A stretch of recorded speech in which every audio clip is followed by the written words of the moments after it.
You talk about a few other places where you researched. One of them I'd love to hear your thoughts on, which was the Silk Road, which has now been constructed and torn down and reconstructed in various different iterations. You gave a talk recently at Google where you asked the audience who had been on the Silk Road of 20-somethings, and one raised their hand. I was wondering what you found when you went to this, dark net via Tor browser Silk Road, and what were your impressions? So the Silk Road is one of many markets that are operating on the Tor hidden services using this Tor browser that allows you to browse the internet more or less anonymously, and it's very hard to shut down the site. So it's a bit of a free-for-all, and there's all sorts on this Tor hidden service network, which is sometimes called the darknet. But the most, I think, popular bit of the site is probably the marketplaces. And the Silk Road was one of the biggest, but like I said, there's many others.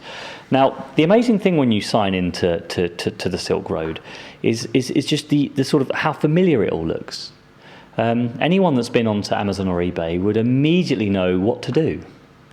The only difference is the products that they're offering are obviously completely different to what you find there. Yeah. It's not just drugs that are for sale on these markets, although that's the main fare. It's more or less anything. And actually, in April of this year, the most popular item on the Silk Road was fake £20 Tesco vouchers. They were being sold for about £8 each. It's fascinating to see what is actually of value and what isn't, because the market self-selects. I mean, it exists where there's demand, right? Right, so this is the key to the Silk Road. Now, everybody talks about the Silk Road and goes on about how clever it is because it does, you use Tor to get to it. You pay with Bitcoin, which is a pseudonymous cryptocurrency that's hard to trace, and you give your address where the drugs are posted with pretty good privacy encryption key, so it obscures, so it makes it difficult to decipher where your address is. All that stuff, brilliant, very clever. But the real trick, the real secret of the Silk Road is actually customer service.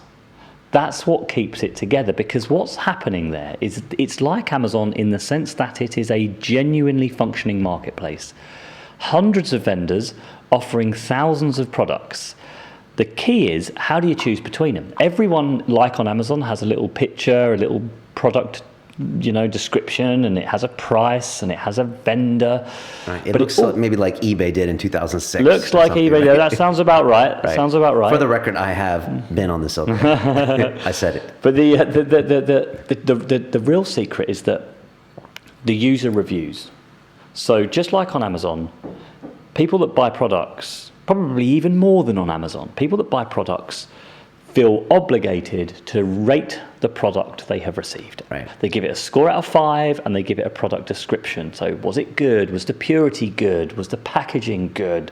Was the value for money good? And so on. Now what this does is create, of course, a functioning marketplace. You've got competition and choice. And what happens in a marketplace when you have competition and choice? The price starts going down and the quality starts going up. Of course it does. And as a result, the drug dealers on the Silk Road are among the most attentive, most polite people you'll ever find on the internet. Believe it or not. So, I'm so glad you articulated that, Jamie. Because it's more than a marketplace, it's like a community. It's almost like people have left the breadcrumb trail of the dark that they've gone through for the people behind them to find where to go and to give those reviews and to say, look out for this guy or stay away from this guy. That's right. It's an incredibly interesting community of people who are sort of committed for various reasons to keeping these online marketplaces up. For many of them, actually, they see it as more than just about drugs. They see it as a sort of digital front on a war for individual freedom. Right. What we call reality is, in fact, nothing more than a culturally sanctioned and linguistically reinforced hallucination.